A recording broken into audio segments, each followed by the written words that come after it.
In this lesson, we're going to import some new animation, apply some new materials, and wrap up our scene. So let's get started.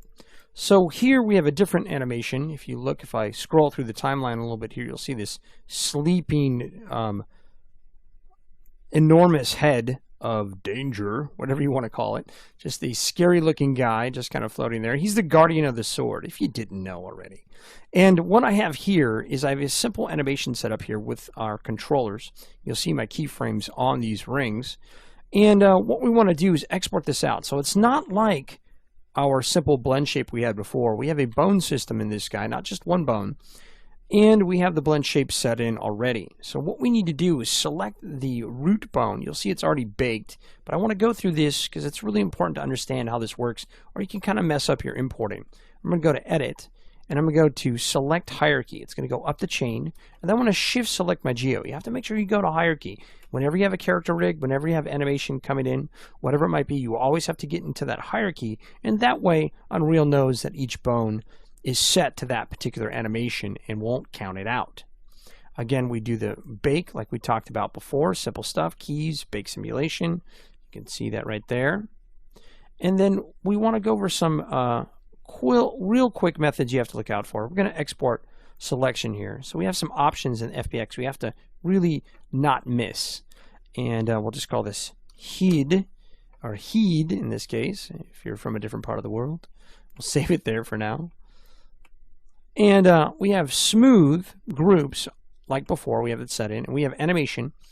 We make sure we bake our animation, but also you have to make sure you have skins, blend shapes on. We went over that before, but really important, you have to turn on constraints and skeleton definitions.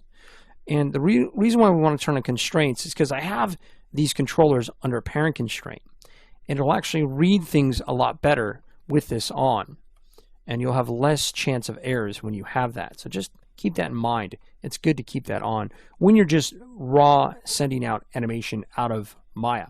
Now there is character sets and tools and plugins that you can use from Unreal for more complex characters, but in this case, this simple animation going in, this is pretty straightforward, and you got to remember to get that hierarchy going and make sure you get the right settings in FBX. So let's go ahead and look at Unreal here real quick. So we got Unreal. This is my generic head I brought in. If I just played, you would see him animate. But we want to make a better texture for him. We want to make like kind of that little hologram effect going on. So let's go and pull up our material editor on this guy. And I've isolated some of these nodes to speed things up a little bit so we can wrap things up efficiently. And these nodes that we have is I have a panner node, I have a rotator node, and these guys can easily be called up as you saw us do before. You should know this, being familiar with materials. So we got panner and we got rotator, and I stuck some coordinates on one of the rotators here, and this will allow this particular texture to rotate in 3D space. Now this particular texture is halo lines. I have them right here, are hologram hollow lines. And over here we have another one here, and this guy is head glow red. And I have a blue and yellow one, so you can choose any one that you want, and you can experiment to pick these through which ones that you rather have. But let me show you how this is all set up and what we're going to do with it. So this guy's going to rotate. We're going to punch him in here. If we wanted, we could bring his alpha in here, but we really don't need it because our output's not going directly to alpha. So I'm just going to leave that for now. What we do want to do is with our rotator set, I have it set to 0.5 and 0.5 for my centering, and my speed is at 1. I'm going to punch him right here into the bottom of my linear interpret node. Now this guy works really well. He acts like a branch in between our materials and allows us to do combos such as panner and rotator, which normally wouldn't be together. So I'm going to pump this guy right there right into A, and we're going to look at his settings, and I have him set to like, let me open this up a little bit, 1.2. You can set that higher if you want, and it's all up to you, but those are my speeds on the X and Y. Just about the same on both areas.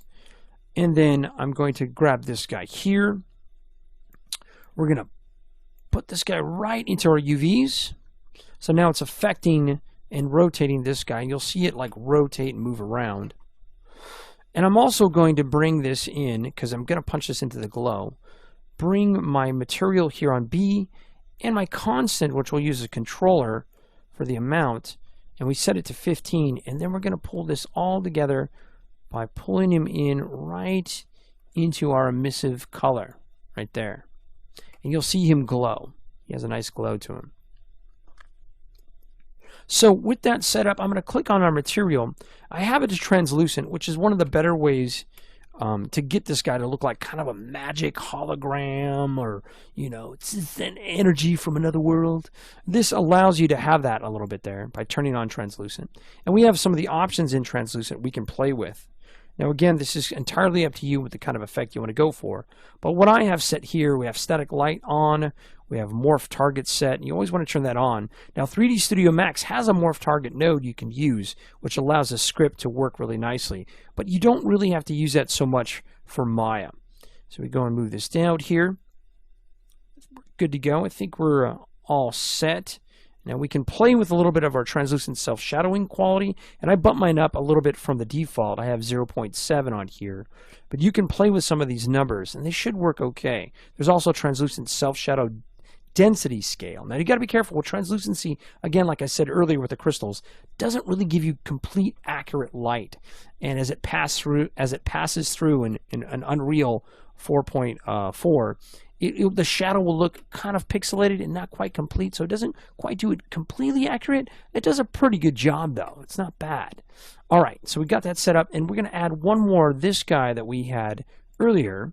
This is our banding material, and I'm going to grab him. I'm going to pull his node here into opacity. So we'll link that right into the opacity, and that's going to give us another moving color and object going across. You can see the banding there using the opacity. See that right there? So you can play with this any way you want. I have it set with a rotator, but if you wanted to, you could set that to, you could swap these out. You can make that a panner instead. So let's go and apply this material here. And again, also I want to make note of this. In the translucent multiple scattering extinction, this allows you to actually mess with your colors and which ones are going to be favored in your translucent as the light passes through your translucent material. So you can choose any color that you want here. It's up to you. Now I prefer to actually punch in the numbers. Sometimes this doesn't always refresh using the color wheel, but it can be beneficial to maybe just go in here and punch it, and then you'll see your updates rather quickly. So keep that in mind. All right, so you see it compiling the rest of it there. I'm going to move this guy down. We're going to see our results here. There we go. So we got like a little energy field going on in this guy. Pretty cool. I also added an audio file, which you can at your own discretion. All you need to do is import it, and I have audio sounds here set for you, and you can just kind of dig for them in snoring O2. And when you bring them in, just go in here and set them accordingly. I set mine to random loop with delay, and with it selected in the outliner, I went in here and I connected my audio to that particular object, which is pretty simple to do. You select it, select here, go to your arrow, load it, go to here, and you load it again from the content browser using that little arrow there. Works pretty nice every time, and I'll make sure looping is on both of them. And then we'll close that out, and it looks like we're ready. Our scene is done, and let's see what we get. This guy's the worst guardian ever. So as I go in here and walk around, you'll see that he's completely snoring, and I can grab this sword at any time. Horrible, horrible guardian. And that's about it. I hope you guys enjoyed this series. It was a lot of fun making these tessellation materials and messing with subsurface scattering and just having some nice animation that we can play with for even level design. That's about it.